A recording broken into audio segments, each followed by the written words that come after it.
This is Chapter 8, The Market Revolution, from the textbook The American Yawp Volume 1 by the Stanford University Press. This audiobook was produced by Audileo.com, a leader in academic audiobooks. 1. Introduction. In the early years of the 19th century, Americans' endless commercial ambition, what one Baltimore paper in 1815 called an almost universal ambition to get forward, remade the nation. Between the Revolution and the Civil War, an old subsistence world died and a new, more commercial nation was born.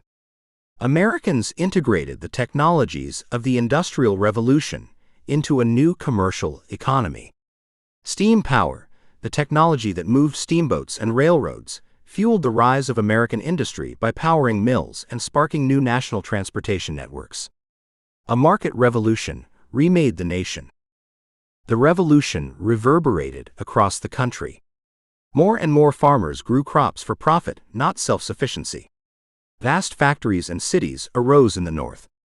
Enormous fortunes materialized. A new middle class ballooned. And as more men and women worked in the cash economy, they were freed from the bound dependence of servitude. But there were costs to this revolution. As northern textile factories boomed, the demand for southern cotton swelled, and American slavery accelerated. Northern subsistence farmers became laborers bound to the whims of markets and bosses. The market revolution sparked explosive economic growth and new personal wealth, but it also created a growing lower class of property-less workers and a series of devastating depressions called panics. Many Americans labored for low wages and became trapped in endless cycles of poverty.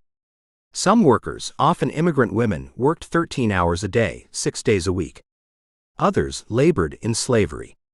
Massive northern textile mills turned southern cotton into cheap cloth. And although northern states washed their hands of slavery, their factories fueled the demand for slave-grown southern cotton, and their banks provided the financing that ensured the profitability and continued existence of the American slave system. And so, as the economy advanced, the market revolution wrenched the United States in new directions as it became a nation of free labor and slavery, of wealth and inequality, and of endless promise and untold perils. 2. Early Republic economic development. The growth of the American economy reshaped American life in the decades before the Civil War. Americans increasingly produced goods for sale, not for consumption. Improved transportation enabled a larger exchange network. Labor-saving technology improved efficiency and enabled the separation of the public and domestic spheres. The market revolution fulfilled the revolutionary generation's expectations of progress, but introduced troubling new trends. Class conflict, child labor, accelerated immigration, and the expansion of slavery followed. These strains required new family arrangements and transformed American cities. American commerce had proceeded haltingly during the 18th century. American farmers increasingly exported foodstuffs to Europe as the French Revolutionary Wars devastated the continent between 1793 and 1815. America's exports rose in value from $20.2 million in 1790 to $108.3 million by 1807. But while exports rose, exorbitant internal transportation costs hindered substantial economic development within the United States. In 1816, for instance, $9 could move 1 ton of goods across the Atlantic Ocean, but only 30 miles across land. An 1816 Senate committee report lamented that the price of land carriage is too great to allow the profitable production of American manufactures.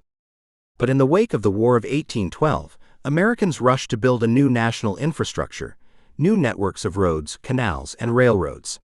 In his 1815 annual message to Congress, President James Madison stressed the great importance of establishing throughout our country the roads and canals which can best be executed under national authority. State governments continued to sponsor the greatest improvements in American transportation, but the federal government's annual expenditures on internal improvements climbed to a yearly average of $1,323,000 by Andrew Jackson's presidency. State legislatures meanwhile pumped capital into the economy by chartering banks. The number of state-chartered banks skyrocketed from 1 in 1783, 266 in 1820, and 702 in 1840 to 1,371 in 1860. European capital also helped build American infrastructure. By 1844, one British traveler declared that the prosperity of America, her railroads, canals, steam navigation, and banks, are the fruit of English capital. Economic growth, however, proceeded unevenly. Depressions devastated the economy in 1819, 1837, and 1857. Each followed rampant speculation in various commodities: land in 1819, land and enslaved laborers in 1837, and railroad bonds in 1857. Eventually, the bubbles all burst. The spread of paper currency untethered the economy from the physical signifiers of wealth familiar to the colonial generation, namely land. Counterfeit bills were endemic during this early period of banking. With so many fake bills circulating, Americans were constantly on the lookout for the confidence man and other deceptive characters in the urban landscape. Con men and women could look like regular honest Americans. Advice literature offered young men and women strategies for avoiding hypocrisy in an attempt to restore the social fiber. Intimacy in the domestic sphere became more important as duplicity proliferated in the public sphere. Fear of the confidence man, counterfeit bills, and a pending bust created anxiety in the new capitalist economy. But Americans refused to blame the logic of their new commercial system for these depressions. Instead, they kept pushing to get forward. The so-called transportation revolution opened the vast lands west of the Appalachian Mountains. In 1810, before the rapid explosion of American infrastructure, Margaret Dwight left New Haven, Connecticut, in a wagon headed for Ohio Territory. Her trip was less than 500 miles, but took 6 weeks to complete. The journey was a terrible ordeal, she said.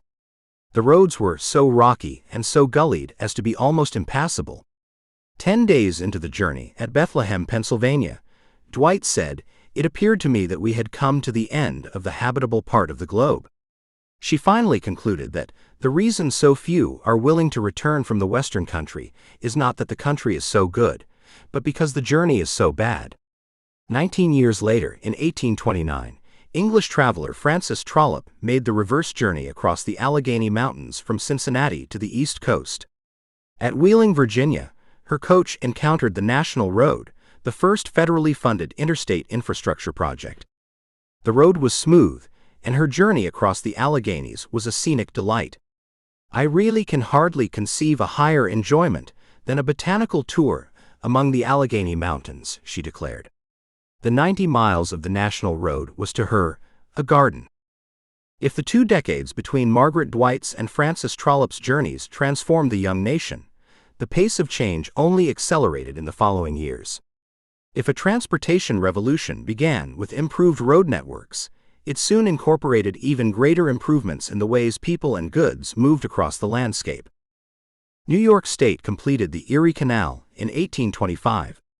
The 350-mile-long human-made waterway linked the Great Lakes with the Hudson River and the Atlantic Ocean. Soon crops grown in the Great Lakes region were carried by water to eastern cities, and goods from emerging eastern factories made the reverse journey to Midwestern farmers. The success of New York's artificial river launched a canal-building boom.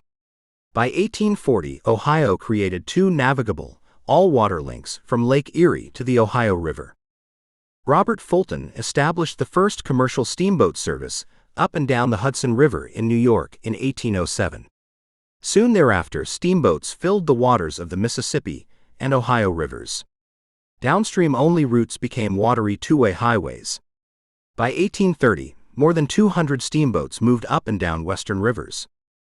The United States' first long-distance rail line launched from Maryland in 1827. Baltimore's city government and the state government of Maryland provided half the startup funds for the new Baltimore and Ohio B&O Railroad Company. The B&O's founders imagined the line as a means to funnel the agricultural products of the Trans-Appalachian West to an outlet on the Chesapeake Bay. Similar motivations led citizens in Philadelphia, Boston, New York City, and Charleston, South Carolina, to launch their own rail lines. State and local governments provided the means for the bulk of this initial wave of railroad construction, but economic collapse following the Panic of 1837 made governments wary of such investments. Government supports continued throughout the century, but decades later, the public origins of railroads were all but forgotten, and the railroad corporation became the most visible embodiment of corporate capitalism. By 1860, Americans had laid more than 30,000 miles of railroads. The ensuing web of rail, roads, and canals meant that few farmers in the Northeast or Midwest had trouble getting goods to urban markets. Railroad development was slower in the South, but their combination of rail lines and navigable rivers meant that few cotton planters struggled to transport their products to textile mills in the Northeast and in England. Such internal improvements not only spread goods, they spread information. The transportation revolution was followed by a communications revolution. The telegraph redefined the limits of human communication.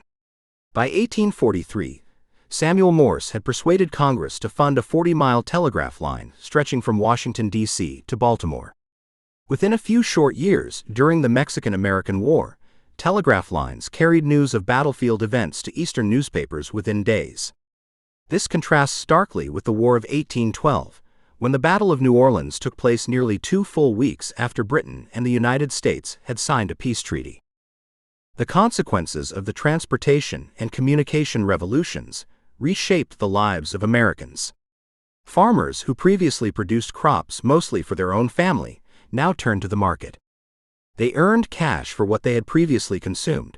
They purchased the goods they had previously made or gone without. Market-based farmers soon accessed credit through Eastern banks, which provided them with the opportunity to expand their enterprise, but left also them prone before the risk of catastrophic failure wrought by distant market forces. In the Northeast and Midwest, where farm labor was ever in short supply, ambitious farmers invested in new technologies that promised to increase the productivity of the limited labor supply. The years between 1815 and 1850 witnessed an explosion of patents on agricultural technologies. The most famous of these, perhaps, was Cyrus McCormick's horse-drawn mechanical reaper, which partially mechanized wheat harvesting, and John Deere's steel-bladed plow, which more easily allowed for the conversion of unbroken ground into fertile farmland. Most visibly, the market revolution encouraged the growth of cities and reshaped the lives of urban workers. In 1820, only New York had over 100,000 inhabitants. By 1850, 6 American cities met that threshold, including Chicago, which had been founded fewer than 2 decades earlier. New technology and infrastructure paved the way for such growth. The Erie Canal captured the bulk of the trade emerging from the Great Lakes region, securing New York City's position as the nation's largest and most economically important city. The steamboat turned St. Louis and Cincinnati into centers of trade, and Chicago rose as it became the railroad hub of the western Great Lakes and Great Plains regions. The geographic center of the nation shifted westward. The development of steam power and the exploitation of Pennsylvania coalfields shifted the locus of American manufacturing. By the 1830s, for instance, New England was losing its competitive advantage to the West. Meanwhile, the cash economy eclipsed the old local, informal systems of barter and trade. Income became the measure of economic worth. Productivity and efficiencies paled before the measure of income. Cash facilitated new impersonal economic relationships and formalized new means of production. Young workers might simply earn wages, for instance, rather than receiving room and board and training as part of apprenticeships. Moreover, a new form of economic organization appeared, the business corporation. States offered the privileges of incorporation to protect the fortunes and liabilities of entrepreneurs who invested in early industrial endeavors. A corporate charter allowed investors and directors to avoid personal liability for company debts. The legal status of incorporation had been designed to confer privileges to organizations embarking on expensive projects explicitly designed for the public good, such as universities, municipalities, and major public works projects. The business corporation was something new. Many Americans distrusted these new, impersonal business organizations, whose officers lacked personal responsibility while nevertheless carrying legal rights. Many wanted limits. Thomas Jefferson himself wrote in 1816 that, "I hope we shall crush in its birth the aristocracy of our moneyed corporations, which dare already to challenge our government to a trial of strength, and bid defiance to the laws of our country." But in Dartmouth v. Woodward, 1819, the Supreme Court upheld the rights of private corporations when it denied the attempt of the government of New Hampshire to reorganize Dartmouth College on behalf of the common good. Still, suspicions remained. A group of journeyman cordwainers in New Jersey publicly declared in 1835 that they entirely disapprove of the incorporation of companies for carrying on manual mechanical business, inasmuch as we believe their tendency is to eventuate and produce monopolies, thereby crippling the energies of individual enterprise. 3. The decline of Northern slavery and the rise of the Cotton Kingdom. Slave labor helped fuel the market revolution. By 1832, textile companies made up 88 out of 106 American corporations, valued at over $100,000. These textile mills, worked by free labor, nevertheless depended on Southern cotton, and the vast new market economy spurred the expansion of the plantation South. By the early 19th century, states north of the Mason-Dixon line had taken steps to abolish slavery. Vermont included abolition as a provision of its 1777 state constitution.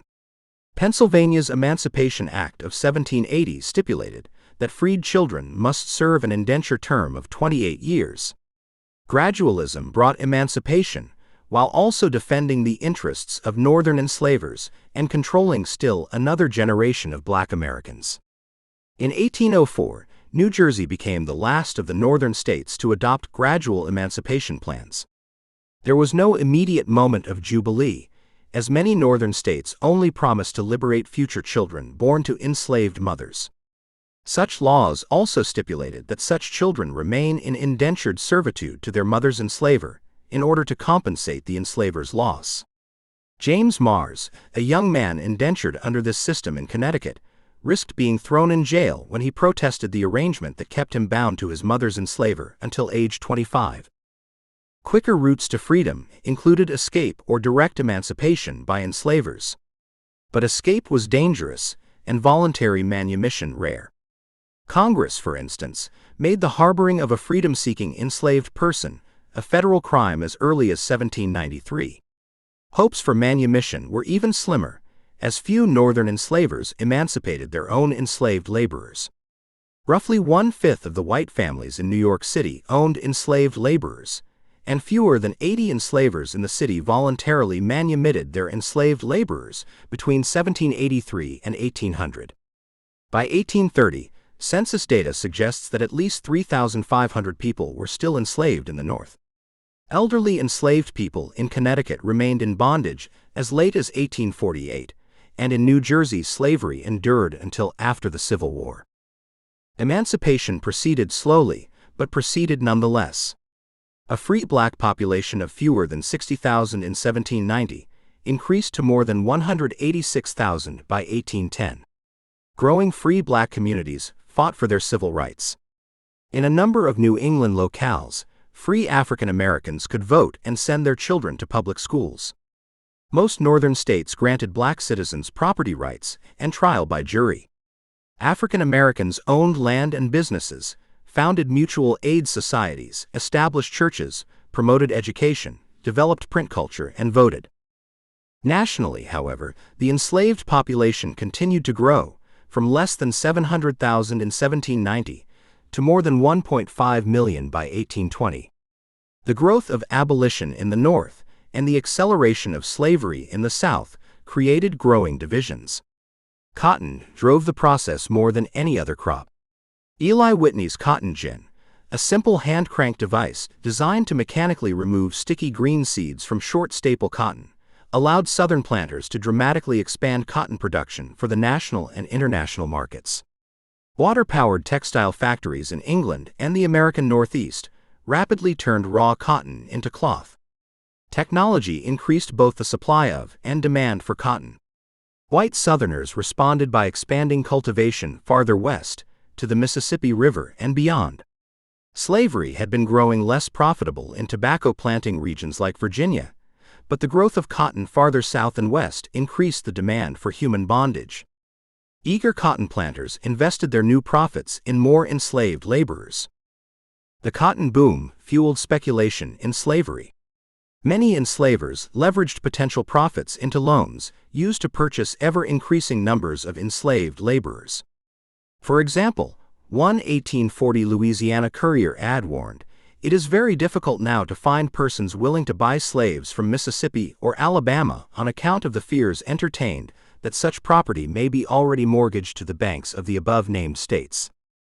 New national and international markets fueled the plantation boom. American cotton exports rose from 150,000 bales in 1815 to 4,541,000 bales in 1859.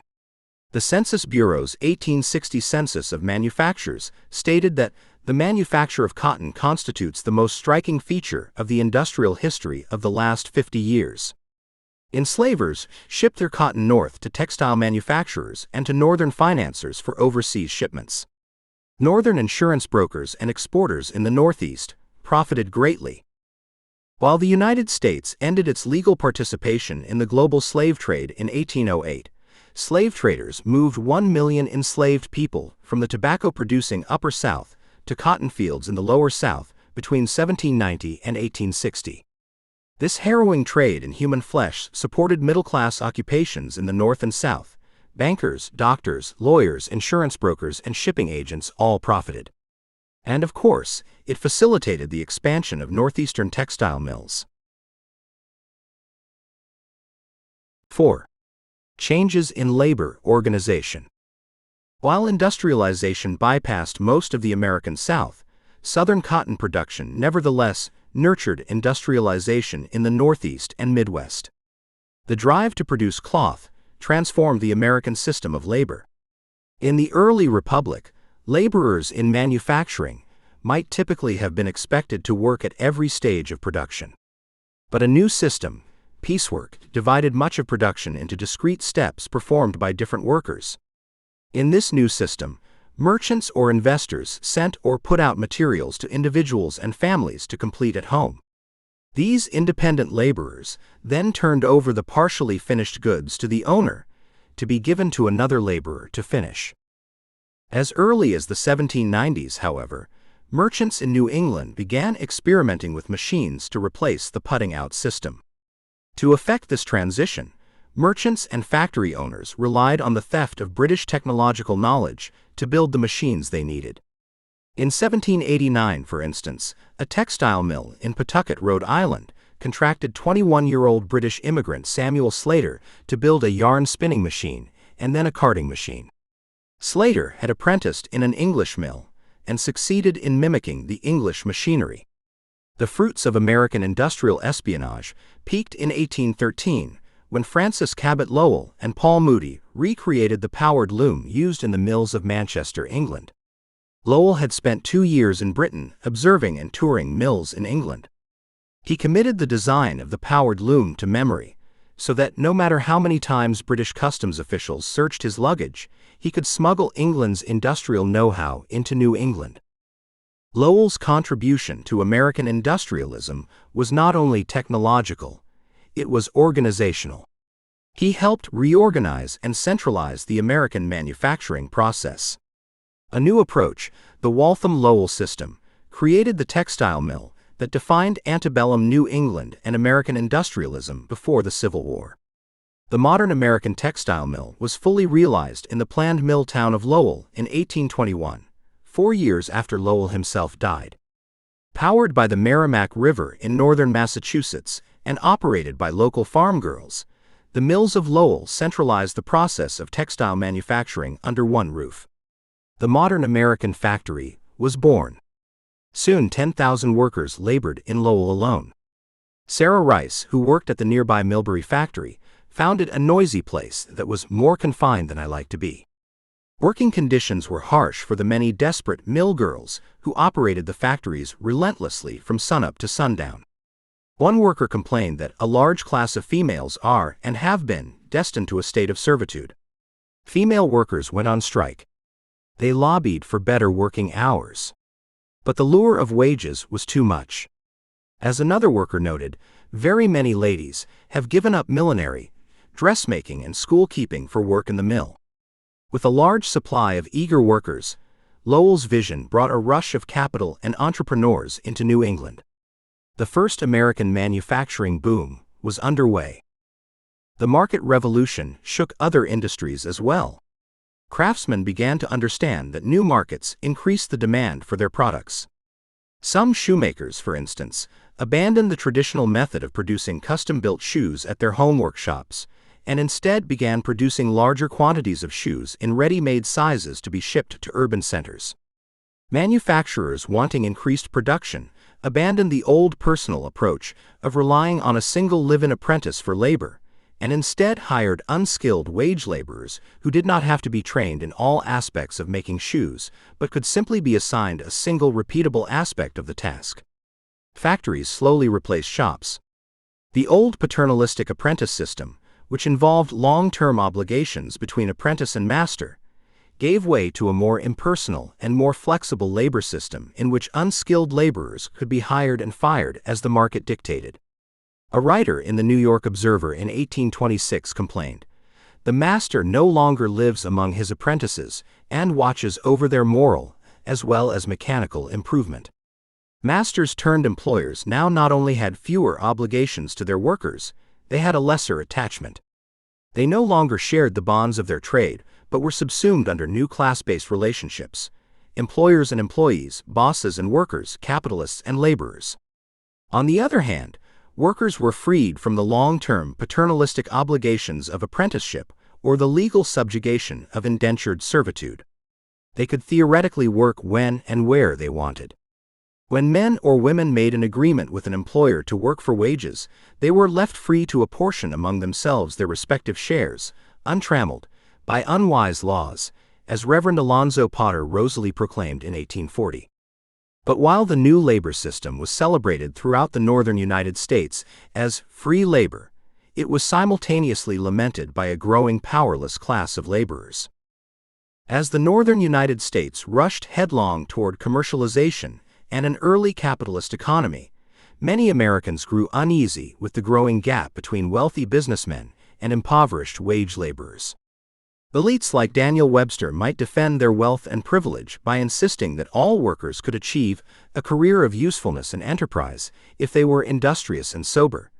But labor activist Seth Luther countered that capitalism created a cruel system of extraction on the bodies and minds of the producing classes, for no other object than to enable the rich to take care of themselves while the poor must work or starve. Americans embarked on their industrial revolution with the expectation that all men could start their careers as humble wage workers, but later achieve positions of ownership and stability with hard work. Wage work had traditionally been looked down on as a state of dependence, suitable only as a temporary waypoint for young men without resources on their path toward the middle class, and the economic success necessary to support a wife and children ensconced within the domestic sphere. Children's magazines, such as Juvenile Miscellany and Parla's magazine, glorified the prospect of moving up the economic ladder. This free labor ideology provided many Northerners with a keen sense of superiority over the slave economy of the Southern states. But the commercial economy often failed in its promise of social mobility. Depressions and downturns might destroy businesses and reduce owners to wage work. Even in times of prosperity, unskilled workers might perpetually lack good wages and economic security, and therefore had to forever depend on supplemental income from their wives and young children. Wage workers, a population disproportionately composed of immigrants and poorer Americans, faced low wages, long hours, and dangerous working conditions. Class conflict developed. Instead of the formal inequality of a master-servant contract, employer and employee entered a contract presumably as equals. But hierarchy was evident. Employers had financial security and political power. employees faced uncertainty and powerlessness in the workplace. Dependent on the whims of their employers, some workers turned to strikes and unions to pool their resources.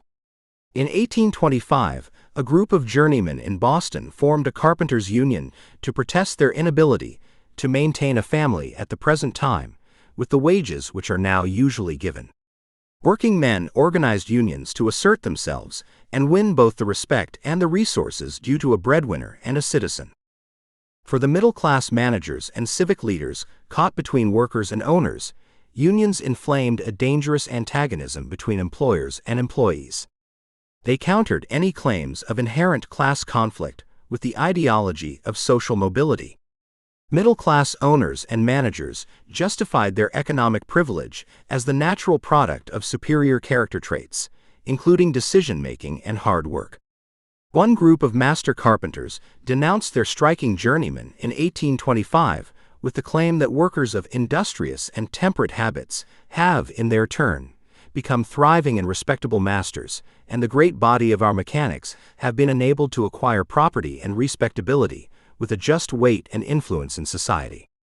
In an 1856 speech in Kalamazoo, Michigan, Abraham Lincoln had to assure his audience that the country's commercial transformation had not reduced American laborers to slavery. Southerners, he said, insist that their slaves are far better off than Northern freemen. What a mistaken view do these men have of Northern laborers? They think that men are always to remain laborers here, but there is no such class. The man who labored for another last year, this year labors for himself. And next year he will hire others to labor for him. This essential belief undergirded the Northern commitment to free labor and won the market revolution much widespread acceptance. 5. Changes in gender roles and family life.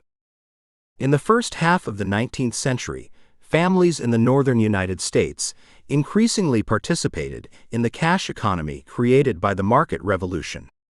The first stirrings of industrialization shifted work away from the home. These changes transformed Americans' notions of what constituted work and therefore shifted what it meant to be an American woman and an American man. As Americans encountered more goods in stores and produced fewer at home, the ability to remove women and children from work determined a family's class status. This ideal, of course, ignored the reality of women's work at home and was possible for only the wealthy.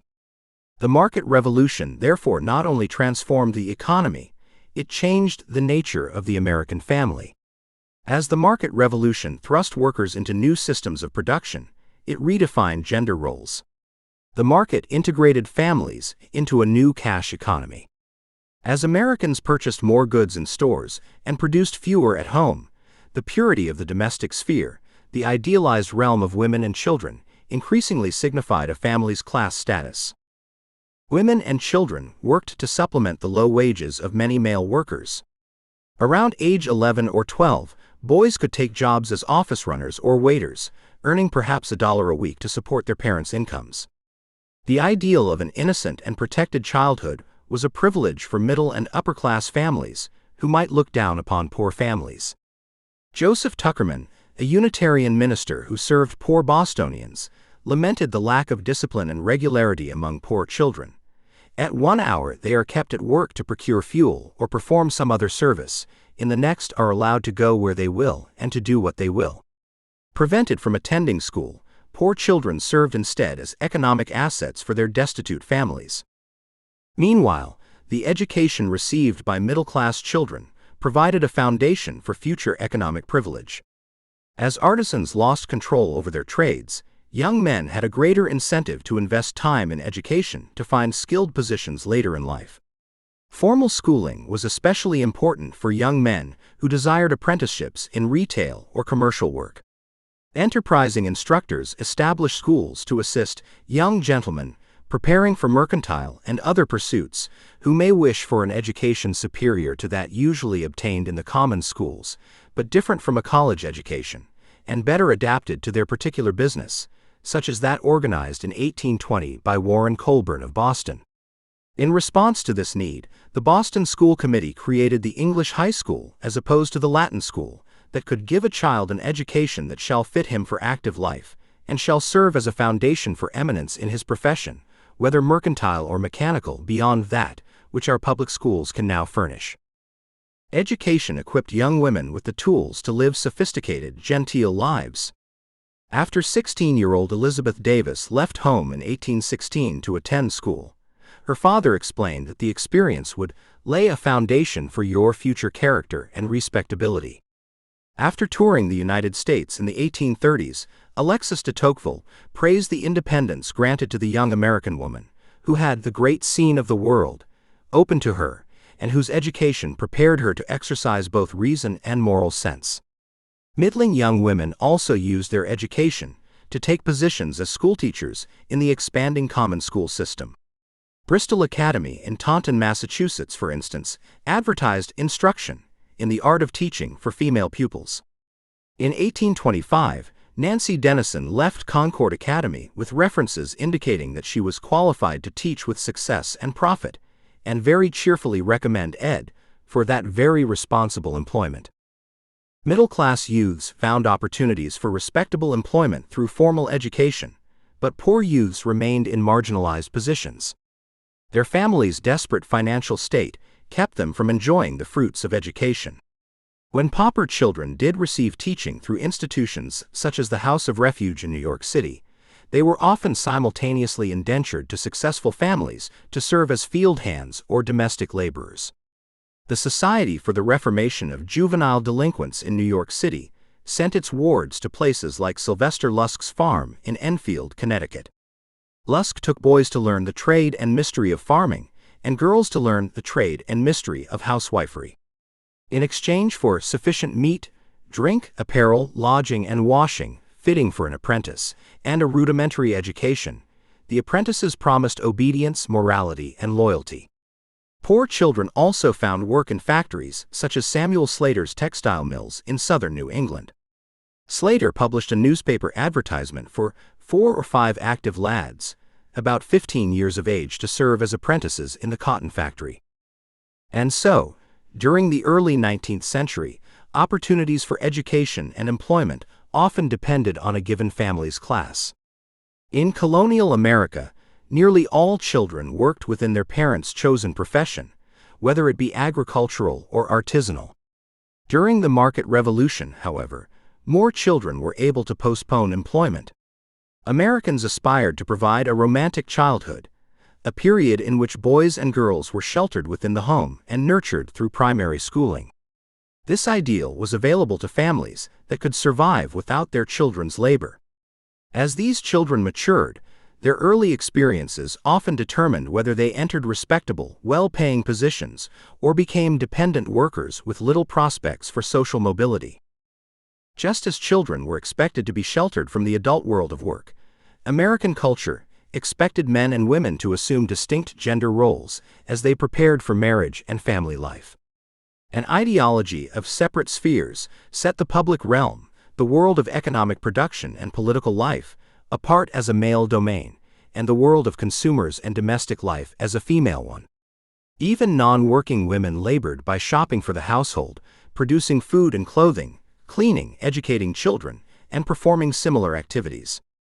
But these were considered domestic because they did not bring money into the household, although they too were essential to the household's economic viability.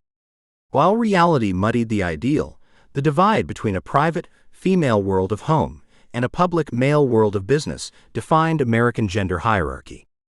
The idea of separate spheres also displayed a distinct class bias. Middle and upper classes reinforced their status by shielding their women from the harsh realities of wage labor.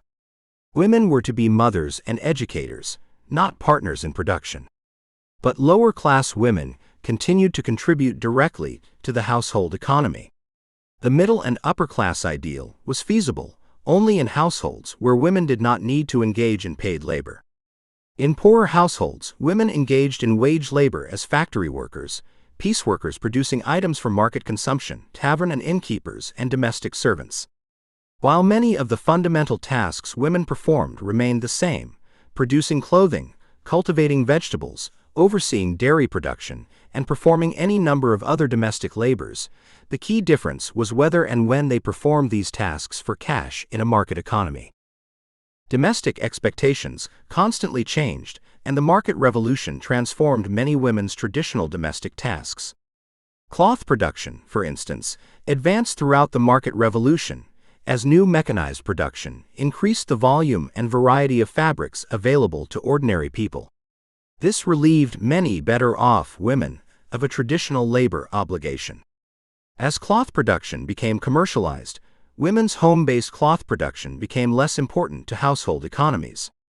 Purchasing cloth and later ready-made clothes began to transform women from producers to consumers.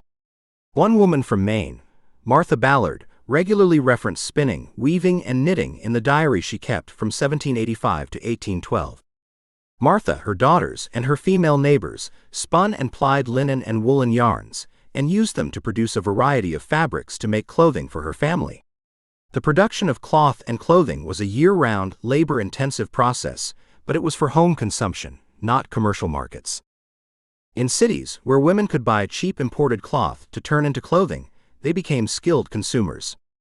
They stewarded money earned by their husbands by comparing values and haggling over prices. In one typical experience, Mrs. Peter Simon, a captain's wife, inspected 26 yards of Holland cloth to ensure that it was worth the £130 price. Even wealthy women shopped for high-value goods. While servants or enslaved people routinely made low-value purchases, the mistress of the household trusted her discriminating eye alone for expensive or specific purchases. Women might also parlay their skills into businesses. In addition to working as seamstresses, milliners, or laundresses, women might undertake paid work for neighbors or acquaintances, or combine clothing production with management of a boarding house. Even enslaved laborers with particular skill at producing clothing could be hired out for a higher price, or might even negotiate to work part-time for themselves. Most enslaved people, however, continued to produce domestic items, including simpler cloths and clothing for home consumption.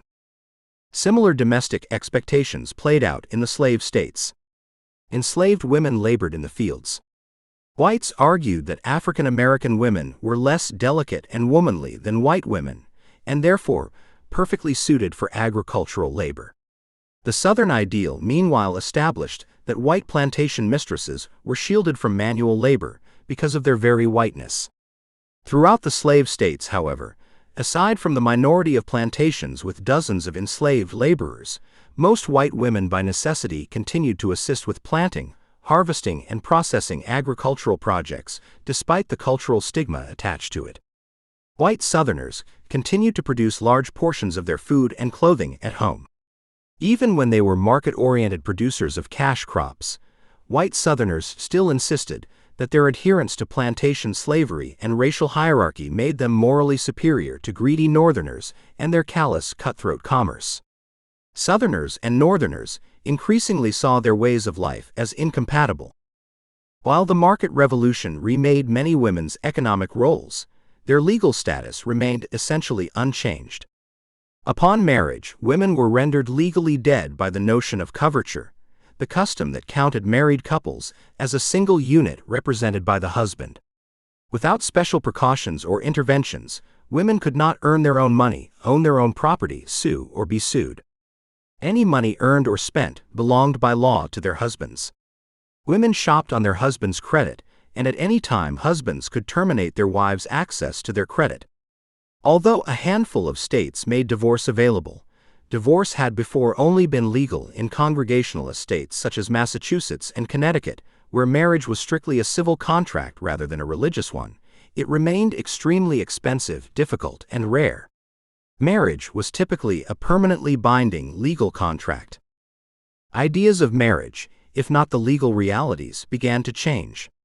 The late 18th and early 19th century marked the beginning of the shift from institutional to companionate marriage. Institutional marriages were primarily labor arrangements that maximized the couple's and their children's chances of surviving and thriving. Men and women assessed each other's skills as they related to household production, although looks and personality certainly entered into the equation. But in the late 18th century, under the influence of Enlightenment thought, young people began to privilege character and compatibility in their potential partners. Money was still essential. Marriages prompted the largest redistributions of property prior to the settling of estates at death. But the means of this redistribution was changing. Especially in the North, land became a less important foundation for matchmaking, as wealthy young men became not only farmers and merchants, but bankers, clerks, or professionals. The increased emphasis on affection and attraction that young people embraced was facilitated by an increasingly complex economy that offered new ways to store, move, and create wealth, which liberalized the criteria by which families evaluated potential in-laws. To be considered a success in family life, a middle-class American man typically aspired to own a comfortable home and to marry a woman of strong morals and religious conviction who would take responsibility for raising virtuous, well-behaved children. The duties of the middle-class husband and wife would be clearly delineated into separate spheres. The husband alone was responsible for creating wealth and engaging in the commerce and politics, the public sphere. The wife was responsible for the private, keeping a good home, being careful with household expenses, and raising children, inculcating them with the middle-class virtues that would ensure their future success. But for poor families, sacrificing the potential economic contributions of wives and children was an impossibility. 6. The rise of industrial labor in antebellum America. More than 5 million immigrants arrived in the United States between 1820 and 1860. Irish, German, and Jewish immigrants sought new lives and economic opportunities. By the Civil War, nearly 1 out of every 8 Americans had been born outside the United States. A series of push and pull factors drew immigrants to the United States. In England, an economic slump prompted Parliament to modernize British agriculture by revoking common land rights for Irish farmers. These policies generally targeted Catholics in the southern counties of Ireland and motivated many to seek greater opportunity elsewhere. The booming American economy pulled Irish immigrants toward ports along the eastern United States. Between 1820 and 1840, over 250,000 Irish immigrants arrived in the United States. Without the capital and skills required to purchase and operate farms, Irish immigrants settled primarily in northeastern cities and towns and performed unskilled work. Irish men usually emigrated alone and, when possible, practiced what became known as chain migration. Chain migration allowed Irish men to send portions of their wages home, which would then be used either to support their families in Ireland or to purchase tickets for relatives to come to the United States. Irish immigration followed this pattern into the 1840s and 1850s, when the infamous Irish famine sparked a massive exodus out of Ireland. Between 1840 and 1860, 1.7 million Irish fled starvation and the oppressive English policies that accompanied it. As they entered manual, unskilled labor positions in urban America's dirtiest and most dangerous occupations, Irish workers in northern cities were compared to African Americans, and anti-immigrant newspapers portrayed them with ape-like features. Despite hostility, Irish immigrants retained their social, cultural, and religious beliefs and left an indelible mark on American culture. While the Irish settled mostly in coastal cities, most German immigrants used American ports and cities as temporary waypoints before settling in the rural countryside. Over 1.5 million immigrants from the various German states arrived in the United States during the antebellum era. Although some southern Germans fled declining agricultural conditions and repercussions of the failed revolutions of 1848, many Germans simply sought steadier economic opportunity. German immigrants tended to travel as families and carried with them skills and capital that enabled them to enter middle-class trades. Germans migrated to the Old Northwest to farm in rural areas and practice trades in growing communities such as St. Louis, Cincinnati, and Milwaukee, 3 cities that formed what came to be called the German Triangle. Catholic and Jewish Germans transformed regions of the Republic.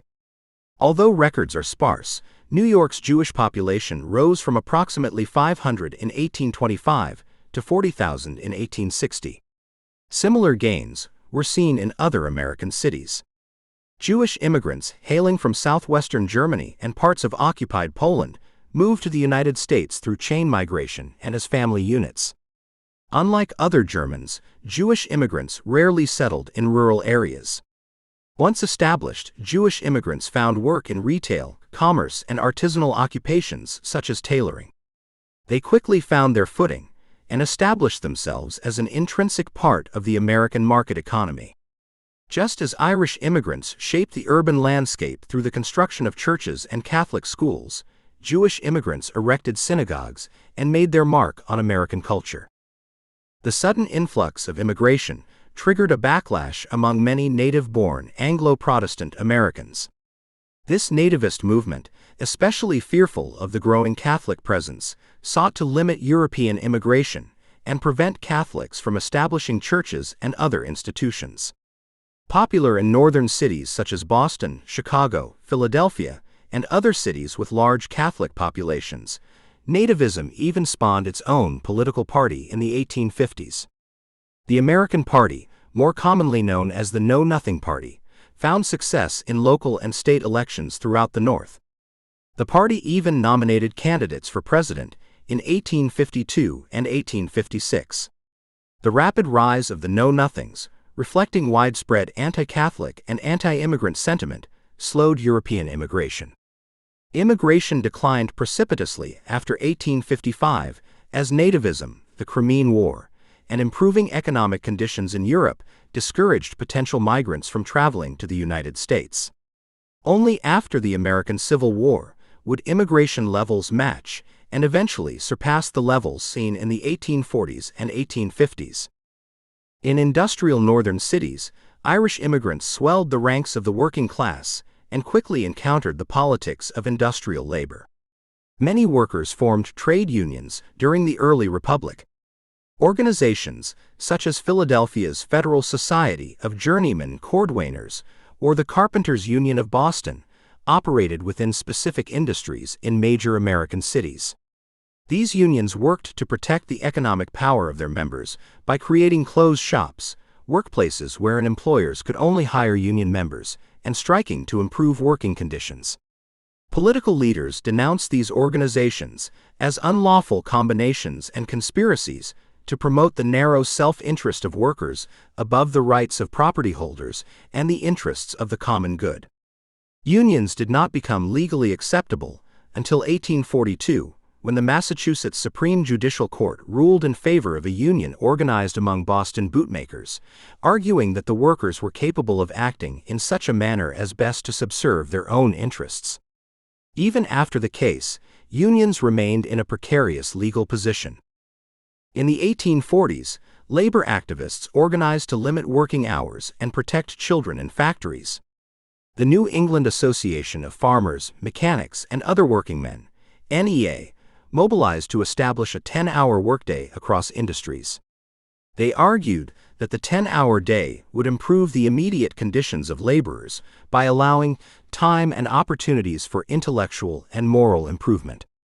After a citywide strike in Boston in 1835, the 10-hour movement quickly spread to other major cities, such as Philadelphia.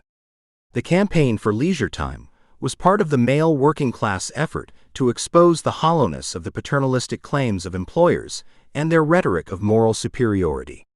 Women, a dominant labor source for factories since the early 1800s, launched some of the earliest strikes for better conditions. Textile operatives in Lowell, Massachusetts, walked off their jobs in 1834 and 1836. During the 10-hour movement of the 1840s, female operatives provided crucial support. Under the leadership of Sarah Bagley, the Lowell Female Labor Reform Association organized petition drives that drew thousands of signatures from mill girls. Like male activists, Bagley and her associates used the desire for mental improvement as a central argument for reform. An 1847 editorial in The Voice of Industry, a labor newspaper published by Bagley, asked, "Who, after 13 hours of steady application to monotonous work, can sit down and apply her mind to deep and long-continued thought?" Despite the widespread support for a 10-hour day, the movement achieved only partial success. President Martin Van Buren established a 10-hour-day policy for laborers on federal public works projects. New Hampshire passed a statewide law in 1847, and Pennsylvania followed a year later. Both states, however, allowed workers to voluntarily consent to work more than 10 hours per day. In 1842, child labor became a dominant issue in the American labor movement. The protection of child laborers gained more middle-class support than the protection of adult workers. A petition from parents in Fall River, a southern Massachusetts mill town that employed a high portion of child workers, asked the legislature for a law prohibiting the employment of children in manufacturing establishments at an age and for a number of hours which must be permanently injurious to their health and inconsistent with the education which is essential to their welfare. Massachusetts quickly passed a law prohibiting children under age 12 from working more than 10 hours a day. By the mid-19th century, every state in New England had followed Massachusetts's lead. Between the 1840s and 1860s, these statutes slowly extended the age of protection of labor and the assurance of schooling. Throughout the region, public officials agreed that young children, between ages 9 and 12, should be prevented from working in dangerous occupations, and older children, between ages 12 and 15, should balance their labor with education and time for leisure. Male workers sought to improve their income and working conditions to create a household that kept women and children protected within the domestic sphere. But labor gains were limited, and the movement remained moderate. Despite its challenge to industrial working conditions, labor activism in antebellum America remained largely wedded to the free labor ideal. The labor movement later supported the Northern Free Soil movement, which challenged the spread of slavery in the 1840s, simultaneously promoting the superiority of the Northern system of commerce over the Southern institution of slavery, while trying, much less successfully, to reform capitalism. 7. Conclusion. During the early 19th century, Southern agriculture produced by enslaved labor fueled Northern industry produced by wage workers and managed by the new middle class. New transportation, new machinery, and new organizations of labor integrated the previously isolated pockets of the colonial economy into a national industrial operation. Industrialization and the cash economy tied diverse regions together at the same time that ideology drove Americans apart. By celebrating the freedom of contract that distinguished the wage worker from the indentured servant of previous generations or the enslaved laborer in the Southern cotton field, political leaders claimed the American Revolution's legacy for the North. But the rise of industrial child labor, the demands of workers to unionize, the economic vulnerability of women, and the influx of non-Anglo immigrants left many Americans questioning the meaning of liberty after the market revolution. This has been Chapter 8, The Market Revolution, from the textbook The American Yawp, Volume 1 by the Stanford University Press. This audiobook was produced by Audileo.com, a leader in academic audiobooks.